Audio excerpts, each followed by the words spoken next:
Hey guys, welcome to my new podcast series, Your Health You Care. Hello, everybody, good evening, and welcome to my podcast series, Your Health You Care. Today, I'm going to talk about the cold induced allergies, air pollution induced allergic reactions and sensitivities, and overwhelming your upper respiratory tract meaning your nose, throat, and oral cavity. So the idea about this conversation or this talk involves the precautions that you can take to prevent yourself from the cold aftermath or allergic complaints.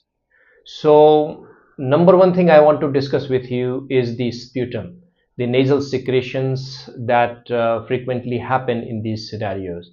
So, to get an idea, you can judge the sputum by its color. To begin with, if the secretions are watery or colorless, meaning the reaction is fresh, the secretions are fresh, so they are just a first response from the upper respiratory mucosal layers that you are getting. So these are not usually serious if taken care right away. But obviously, if the secretions are fresh, it's unlikely for the immune cells to be mixed in it as much as the old secretions and virus and bacteria and other fungal and pollutants in the secretion.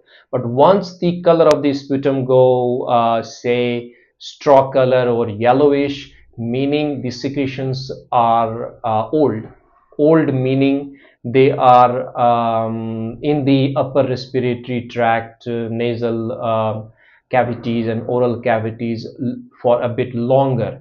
And once they are a bit longer, meaning a lot of immune cells will be mixed in it, visible immune cells would be mixed in it, phagocytes, neutrophils, and other debris as a result of immune fight, the defense mechanism that our body give to the external stimuli like cold and pollutants.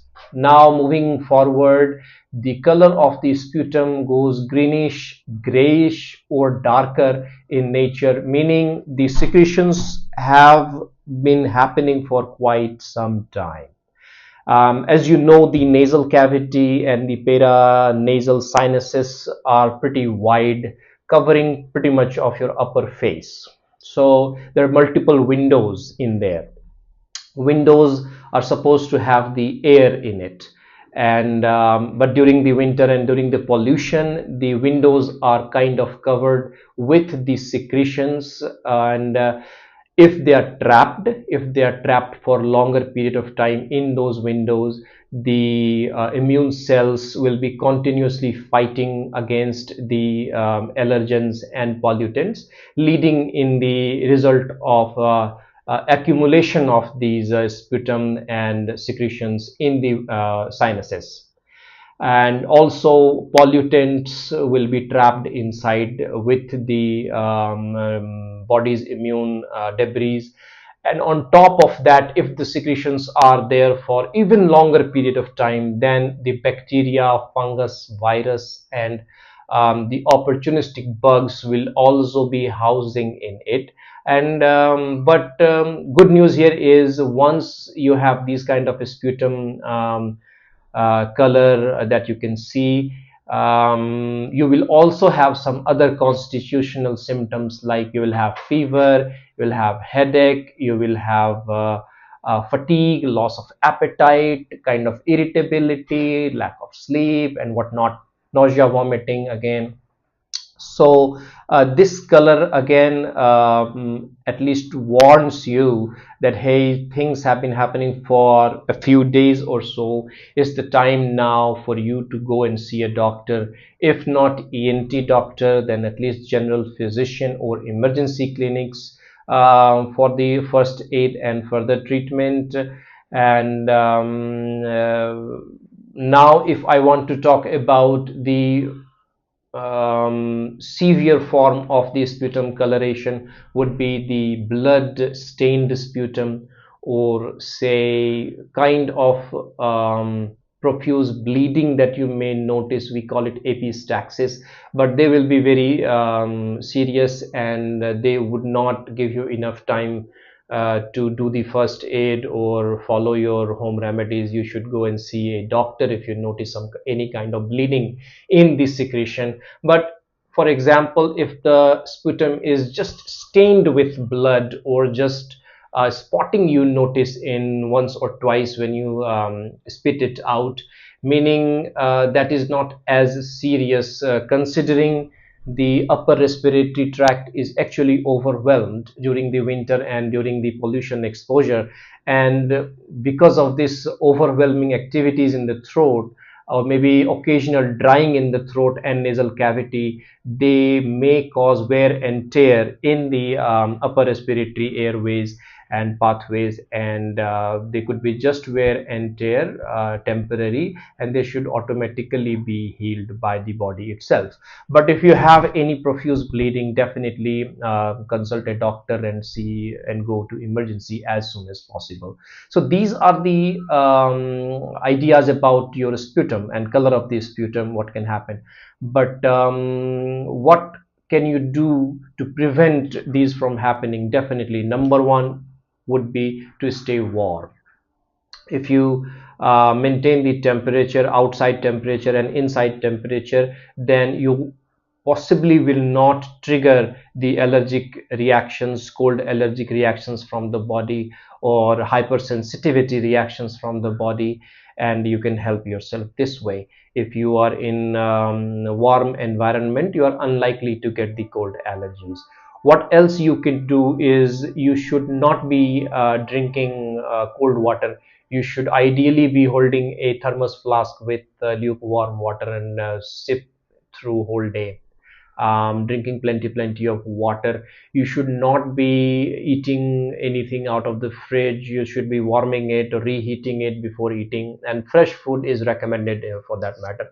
And the bacterial infections usually will give you some kind of alarming signals that would require the antibiotics, and that would require further management. And if you are a patient of chronic sinusitis, if you have been on some medications already, you should not delay. You should go see a doctor immediately. And talking about the pollutants, yeah, during the winter, the pollution is more visible because of the climate, because of the temperature of the air. Air becomes heavy, you can say, with mixed with moisture. What the pollutants were supposed to, dust were supposed to go up in the air or sitting at the bottom in the earth, they are kind of trapped in the surface of the earth. And when you are breathing, you are actually inhaling the moistured air mixed with pollutants. We call it smog in some cities. There isn't much you can do about it. However, there are masks available. There are different kinds of masks. I know that now when it comes to mask, you are also well informed. During the COVID, throughout the world, we knew what masks are, what kind of masks are needed. But let me be honest here with you. The pollutants reaching into your upper respiratory tract um, are larger in size. So these masks, I do not think that help you much. And the smaller size pollutants possibly could be entering in the lungs or upper respiratory tract. So as a precaution, you can definitely wear masks. But as far as I think, the only mask that can help you in a smoggy environment like Delhi NCR, you should be wearing those masks with proper vents and motorized and battery operated masks and all. They are actually designed for industries and whatnot. But they are the only ones that can protect you. Other than that, you can only take precautionary measures and not overwhelm your upper respiratory tract, including nose and mouth. And consulting an ENT doctor would be great, and proper mouthwash, oral hygiene, so that you do not further invite the opportunistic bugs in your nose or mouth. And if you are a patient of tonsillitis and sinusitis, you should just follow up with your doctor prior to this weather coming in. And do not forget about the flu vaccines. Usually the flu vaccinations are done on an year basis, and for 2024 2025 the vaccines are available. If you are a patient of asthma, if you're a patient of COPD, diabetes, or chronic illness, and if you're aging more than 50 years, 60 years, and you are already overwhelmed with the medications, you should definitely consider the flu vaccines that may help you with the common cold and allergic sensitivities. But if you have complaints, only short or only the precautionary measure might not be enough. See a doctor. I again and again say, see a doctor, possibly the ENT doctor or general physician. And people ask me, hey doctor, what kind of cough syrup should we take, or what kind of anti-allergic should we take? I recommend that there are multiple medications available for multiple conditions. You should not self-treat yourself. You should go see a doctor, and based on the complaints and history, you will be recommended what is appropriate for you. But for home remedies, definitely hot water, sips of hot water, oral hygiene, good food, warm food, and staying warm. On top of that, not eating anything oily or spicy that overwhelms your throat or stomach. Continuous hydration will help. Multivitamins you can take to increase your immunity, which have all the antioxidants, vitamin B and calcium, protein, and all of that. And do not hesitate to consult a doctor for that also. um, Other than that, what I wanted to talk to you about the cold and allergies. If you are a patient of migraine, if you are a patient of some coronary artery disease, if you're taking some blood thinners, then also you should be following up with your doctor, because if you're irritating your upper respiratory tract, that may trigger some kind of problems, and bleeding may happen. And so far what I have talked to you about is the upper respiratory tract, but do not undermine these bugs or allergens or the cold weather to go and invade your lower respiratory tract. When I say lower respiratory tract, meaning the lungs. And upper respiratory tract involves basically what you can see is nose, nasal pathways, and the throat. And the lower respiratory tract will be actually the lungs doing the filtration and ventilation in the body. Doing is taking oxygen and exhaling the carbon dioxide. Is kind of detoxification that happens every second, every moment actually. So you do not want these bugs to go invade the lower respiratory tract and the lungs, because that could lead to some disastrous emergencies, including the pneumonia, and including bacterial and fungal infections, including all kind of lung problems, and pleural effusion, and in some cases you may require some kind of mechanical ventilation or some kind of breathing aid. And you should not be waiting for these bugs and air pollutants and allergens to reach to that kind of bodily response or bodily condition. You should be taking proper measures, and seeing a doctor will definitely help. Okay, so I have also mentioned about the urine color in the past videos, that looking at the urine color, how can you judge what is happening with you? And then similarly in this video I am discussing about the sputum color. Looking at the sputum color, how you can decide, how you can judge, let's say not decide, how you can get an idea what is happening and what you should be taking.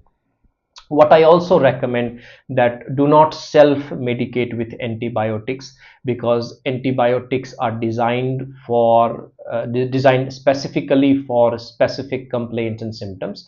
You should leave that decision on the doctor.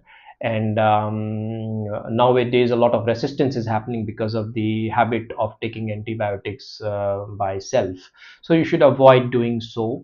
And you have the luxury of consulting your doctor through phone, through video, through chat, so take advantage of that, and seek medical help if you need so.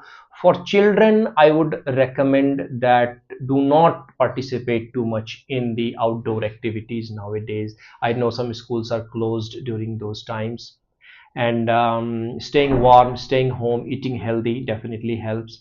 For kids younger than 1 year of age, on the breastfeeding, I would recommend mother's milk would be the best medicine for the young 6 months or 8 months or 9 months old kids. And mother should definitely be safe and be warm and not be having any kind of infection or any kind of overwhelming reactions in the body, so this way you can protect yourself. For any question or query, you know where to reach out to. You can follow me on my YouTube page, and be updated about all kind of help that I can provide. All the best, take care, stay warm.